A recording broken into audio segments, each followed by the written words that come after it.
சிஎஸ்கேவோட practice செஷன்ல மட்டும் practice பண்ணும்போது இந்த பயவலிங்க எல்லாம் நல்லா இந்த முறுக்கு கம்பி, இந்த டிஎம்டி ராடு முறுக்கு கம்பிகள்னு சொல்லுவாங்க, அந்த கம்பிகளை வச்சு நல்லா கிரிட்டு சுத்திக்கிட்டு பிராக்டிஸ் பண்ணுவாங்க போல இருக்கு.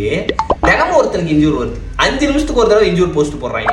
இவர் ஒரு 3 மேட்ச் விளாட மாட்டார், இவர் ஒரு 5 மேட்ச் விளாட மாட்டார், இவர் ஒரு 10 மேட்ச் விளாடுறதுக்காக தான் பிராக்டிஸே. பிராக்டிஸ் மேட்ச்லயே இன்ஜூர் பண்ணி எப்பரா இன்ஜூர்ட் ஆகுது அப்படின்னா, ஐயோ இன்ஜூர்ட் ஆயிடுச்சே அப்படின்னு சொல்லி ஒரு பரிதாப நிலை வரணும், ஒரு சோகம் வரணும், இவங்களுக்கு சீக்கிரம் ரெக்கவர் ஆகும்னு சொல்லி வேண்டிக்கணும். ஆனா நமக்குலாம் கோவம் வருது. ஏன்னா 5 நிமிஷத்துக்கு ஒரு தடவை இன்ஜூர்ட் எப்படி ஆகும்? என்னடா பண்றீங்க? எங்கடா ஏதாவது போய் நேரா போய் செவுத்துல முட்டிப்பீங்களாடா அப்படின்னு சொல்லி தோணுது நண்பர்களே. ஒரே இரிட்டேட்டிங்கா இருக்குது. சீக்கிரமா இந்த ஆயுஷ் மாத்திரை சம்பந்தமே இல்லாம சிஎஸ்கேவோட வண்டி எடுத்துட்டு கொண்டு போய் டிச்சுக்குழிக்குள்ள ஒட்டுமொத்த டீமையுமே கொண்டு போய் போட்டாரு.